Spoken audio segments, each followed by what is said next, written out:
Imagine discovering a historical letter written by none other than Pontius Pilate, the Roman governor who ordered the crucifixion of Jesus. How would you react to knowing that he deeply regretted his role in the death of Christ? More than that, Pilate sent a letter to the Roman Emperor Tiberius, detailing not only the trial and crucifixion of Jesus, but also something astonishing, his resurrection. In this account, Pilate describes Jesus' physical appearance, revealing details not found in the Gospels.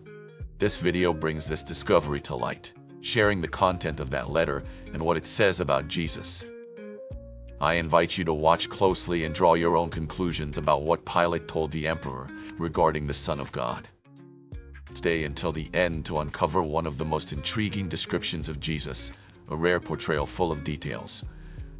But before we begin, make sure to like this video, subscribe if you haven't already, and activate the notification bell so you'll be alerted about our upcoming videos. Now let's turn to the letter.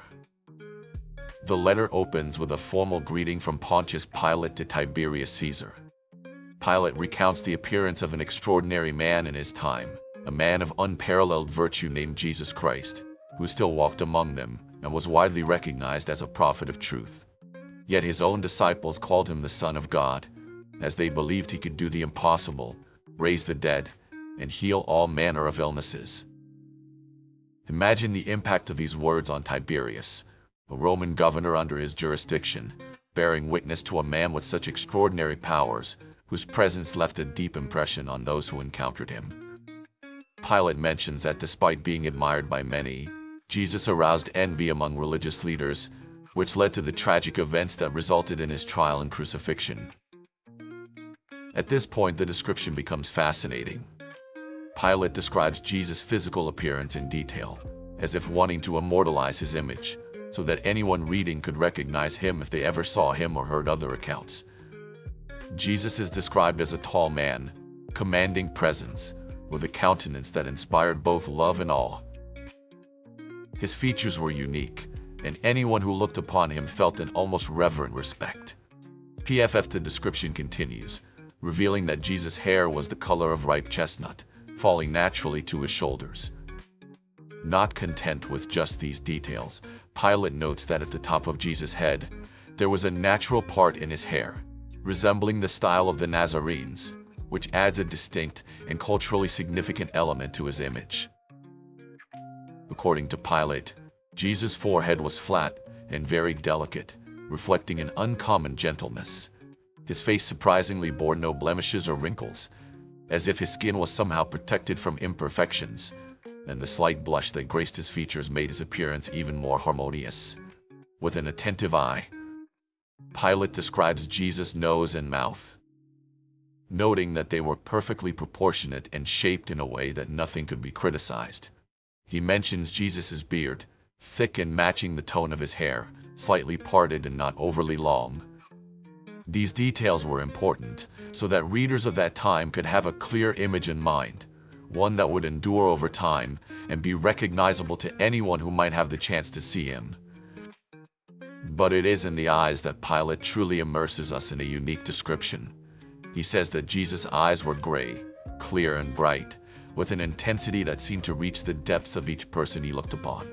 These eyes had an innate ability to reproach without needing words, simply with a glance.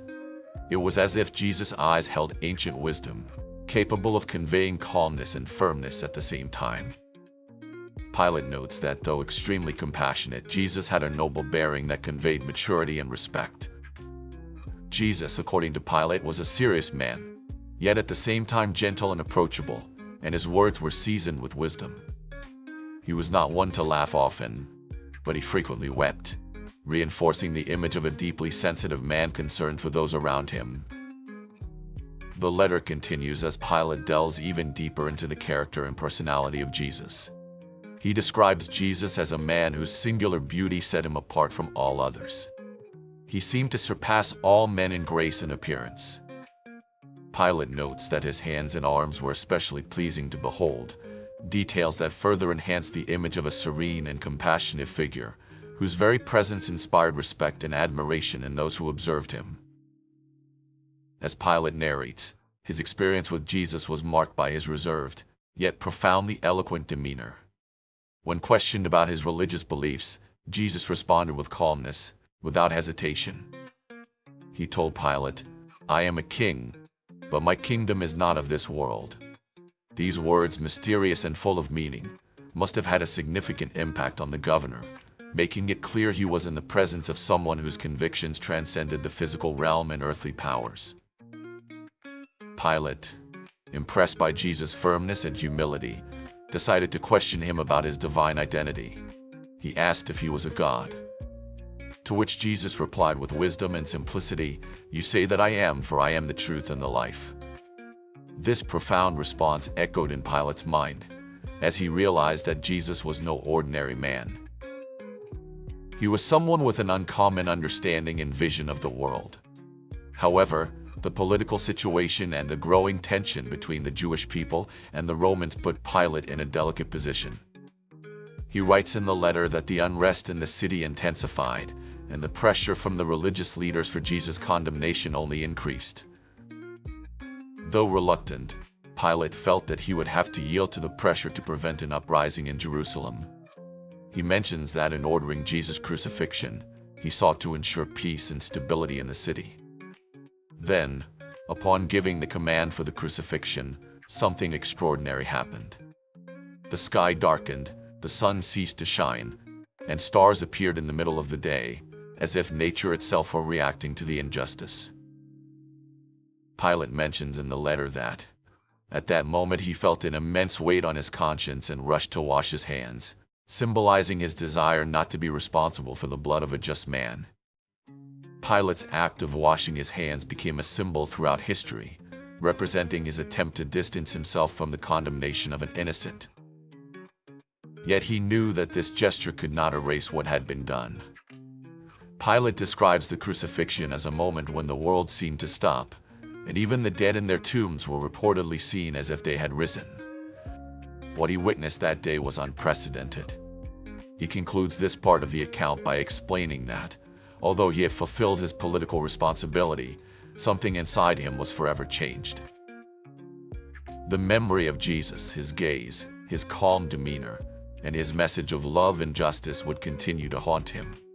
And here we arrive at one of the most intriguing points in the letter. Pilate's description of Jesus was extremely detailed and revealing. In an era without photography or portraits, Pilate's account allowed any reader of that time to visualize Jesus' unique figure as if standing before him. What's most striking is the fact that this description comes from someone who, in theory, had no personal reason to go into such detail, except for the admiration and impact that Jesus left upon him. Now Pilate turns to recount the days that followed the crucifixion. He mentions that rumors began circulating in Jerusalem, rumors that Jesus had risen. This reached Pilate's ears, who, intrigued and somewhat concerned, sent soldiers to investigate the tomb, but the tomb was empty. The rumors claimed that Jesus had appeared to several people, including his disciples, and that he had ascended to heaven. Pilate notes that upon hearing this, he felt a mix of fear and curiosity, as he had never witnessed or heard of anything like it before. As the letter continues, Pilate expresses his conflicted feelings. He knew that Jesus was not an ordinary man, but a being whose words and actions transcended human understanding. The impact of his brief encounters with Jesus transformed Pilate's worldview, and he concludes the letter by suggesting that the story he witnessed in Jerusalem might forever alter the course of humanity. After recounting these extraordinary events, Pilate turns to describe the political situation and the increasing tension he felt while governing Judea. He admits that Jerusalem was one of the most challenging cities to control, and given the turbulent nature of its people, he constantly feared a revolt. He shares that his predecessor, Valerius Gratus, had also faced many difficulties and warned Pilate about the unpredictable character of Jerusalem's inhabitants. Lacking a sufficient number of soldiers, and with minimal assistance from the Roman government, Pilate found himself in a precarious position. He reflects that the unchecked expansion of the Roman Empire could ultimately be its downfall, as the conquered territory exceeded the military's ability to defend and control it. This lack of resources, coupled with growing public pressure, created a situation in which Pilate felt cornered, forced to make difficult decisions, including the one that led to Jesus' crucifixion. At one point in the letter, Pilate recounts a significant moment when he first heard about Jesus, a young man with an almost angelic appearance, who preached a new teaching in the name of the gods who had sent him. He admits that he initially feared Jesus might incite the people against the Romans, but soon realized that his words carried a message of peace and reconciliation. This surprised Pilate, as he noticed that Jesus seemed more a friend to the Romans than to the Jewish people, which made him feel less threatened. One day, while passing by the pool of Siloam, Pilate saw a crowd gathered, and in the midst of them, a calm man leaning against a tree, speaking softly. When he asked who it was, he was told that it was Jesus. Pilate describes the scene as unforgettable. The contrast between Jesus with his fair skin and golden hair and the people around him who had darker complexions was striking. Pilate claims he had never seen someone with such a serene and gentle expression as Jesus, whose presence seemed to radiate an indescribable peace. This description, which Pilate gives with such precision, is possibly the only documented account of Jesus' appearance outside the Gospels. He mentions that Jesus' golden hair and beard gave him an almost celestial aspect. This detail has intrigued scholars over the years, as it raises questions about the accuracy of this description. Could Jesus have truly possessed these characteristics? Or might it be an addition made later by those who copied the letter? Regardless of these doubts, Pilate records this almost mystical vision of Jesus, a man who appeared to be about 30 years old, whose features were so different from his contemporaries that he seemed to belong to another world. He reinforces this image of Jesus as a unique figure possessing a spiritual beauty that transcends any other description. Returning, Pilate mentions that though he was tempted to approach Jesus and speak with him, he refrained from interrupting the moment. Instead, he instructed his secretary, Menelaus, to join the crowd and listen to what Jesus was saying. Menelaus, a trusted confidant of Pilate and fluent in Hebrew, returned to the praetorium to report Jesus' words. According to Menelaus, he had never heard anything so profound and wise, not even in the works of Rome's most respected philosophers. One example Menelaus shared with Pilate was Jesus' response to a Jewish rebel who asked whether it was right to pay tribute to Caesar. Jesus replied, "Give to Caesar what is Caesar's, and to God what is God's." These words, while carrying political wisdom, revealed a sense of justice that moved Pilate. He saw in Jesus a man who, despite his popularity, was neither a revolutionary nor a threat to the Roman Empire. Due to Jesus' wisdom and calm demeanor, Pilate decided to grant him freedom to teach and gather disciples without any restrictions from the Roman government. He believed that by allowing Jesus to follow his path, he was promoting peace and preventing conflict. However, this decision caused outrage among the religious leaders of the time who saw Jesus as a threat to their own authority. Pilate recounts that complaints against Jesus became frequent in the praetorium. The religious leaders could not tolerate his freedom and growing popularity and threatened to appeal directly to Caesar if Pilate did not take action. Despite this pressure, Pilate stood firm in his decision as he saw no reason to imprison Jesus. He believed that exiling or accusing him without justification would be contrary to the principles of justice that the Romans upheld. Nevertheless, Pilate explains that the tension in Jerusalem continued to rise, and realizing that an insurrection was imminent, he took an extreme measure to restore peace, even if it meant yielding to the pressures of the religious leaders. He felt that he could not allow a conflict to escalate in his province, and thus finally decided to condemn Jesus, not because he found guilt in him, but to avoid a greater crisis. Pilate goes on in the letter to describe his final decision and its consequences for himself and Jerusalem. He acknowledges that, despite his role as Roman governor, his authority had been constrained by circumstances, and that the pressure from religious leaders and the people had led him to do something that, deep down, he knew was unjust. Pilate reveals that he felt like a powerless spectator in the midst of Jesus' trial. while the religious leaders insisted that Jesus was a threat to Judaism and the Jewish people. Even so, he attempted one last alternative by offering the crowd a choice between Jesus and a well-known prisoner, Barabbas. His intention was for the crowd to choose to free Jesus. To his surprise and dismay, the people chose to save Barabbas, a criminal, and condemn Jesus. Witnessing this choice, Pilate understood that something deeper was at play, something he might never fully comprehend. At that moment, he decided to publicly wash his hands, a symbolic gesture indicating that the decision to condemn Jesus to crucifixion was not entirely his own. However, he knew that the moral responsibility of that action would haunt him. Pilate mentions that upon giving the final order for the crucifixion, he felt an overwhelming weight, as if he were breaking with something greater than himself. The memory of Jesus' gaze, his calmness before the furious crowd, remained vivid in his mind. Soon after the execution, mysterious and inexplicable events occurred, according to Pilate. He reports that a deep darkness covered the city at noon, something he had never witnessed before. The sun vanished from the sky, stars appeared in the middle of the day, and the moon seemed tinged with blood. This darkness terrified the population, creating an atmosphere of supernatural unease. Pilate notes that some of the dead were seen emerging from their tombs and walking among the living. These signs seem to indicate that the entire world was responding to Jesus' death. These events profoundly shook Pilate, who felt a heavy guilt settle into his conscience. He realized that washing his hands would not be enough to free him from the burden of what he had done. Pilate mentions in the letter that the impact of Jesus' crucifixion was so great that it seemed to have changed the course of history, and he believed that those events would be remembered for generations. Even without fully understanding Jesus' mission, he sensed that the meaning of his death went beyond any human comprehension. The letter then transitions into a personal reflection by Pilate on his own life and his role in governing Jerusalem. He reveals that after the crucifixion, the city seemed cloaked in a strange melancholy, and rumors about Jesus' resurrection began circulating among the population.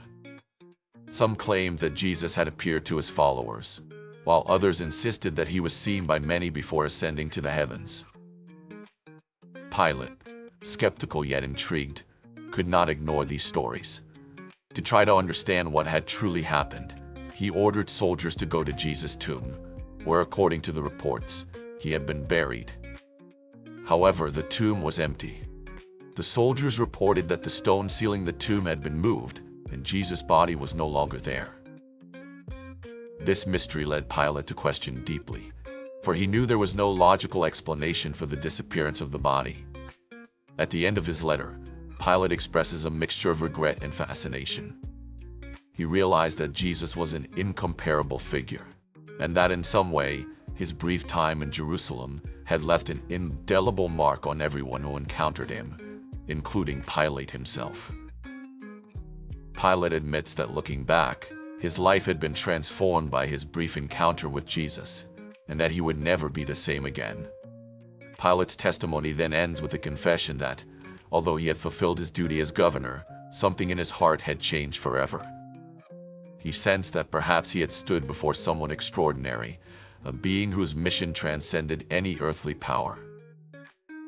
With this awareness, he concludes his letter to Tiberius, suggesting that what happened in Jerusalem would not be forgotten, and that over time, even the Roman Empire might come to recognize the significance of Jesus. This testimony about the resurrection and the potential immortality of Jesus' message illustrates the profound impact he had, even on his adversaries. Pilate's letter thus becomes evidence not only of Jesus' existence but also that in his essence he was far more than a man. In closing his letter to Tiberius, Pilate refers to a curious artifact that would, in a way, secure his place in history, the Pilate stone. This artifact was discovered centuries later near the theater of Caesarea Maritima, in the region where Pilate governed. It is an inscription in stone mentioning his name, Pontius Pilate, prefect of Judea, dedicating the space to Emperor Tiberius. Although the artifact was found long after his time, It stands as concrete archaeological evidence of Pilate's presence in that region, connecting history with reality. Returning to the central theme, Pilate reflects that his testimony about Jesus might one day be questioned or ignored by the powers of Rome. He expresses his feeling of having been a witness to something beyond his own understanding, something he himself could not control. The letter becomes an appeal to Tiberius not to seek explanations but to recognize that the events in Jerusalem were unique and perhaps worthy of being preserved in memory. Over the centuries, this letter, along with the Pilate stone, has become an object of study and reflection for those seeking historical evidence about Jesus. The details of Jesus' appearance, described by Pilate, have been passed down through generations as a rare representation of what he looked like. His golden hair, piercing eyes, and majestic posture, combined with his humility and wisdom, are traits still recognized and revered today. The letter concludes with Pilate's reflective note on the impact of his decision. He suggests to Tiberius that the rumors of resurrection and the stories about Jesus should not be dismissed, as they seem to carry a deeper truth.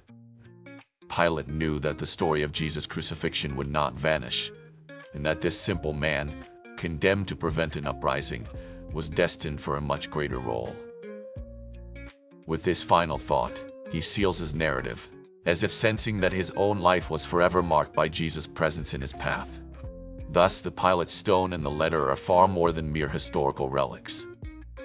They are testimonies that Jesus truly lived and left an indelible impression, not only on those who followed him, but also on those who, directly or indirectly, participated in his trial. Today, knowing the contents of this letter, we can understand how a Roman governor, faced with an ethical and political dilemma, became one of the first to recognize the depth and uniqueness of the figure of Jesus Christ. Leave your thoughts on the video's topic in the comments, always respecting others' opinions.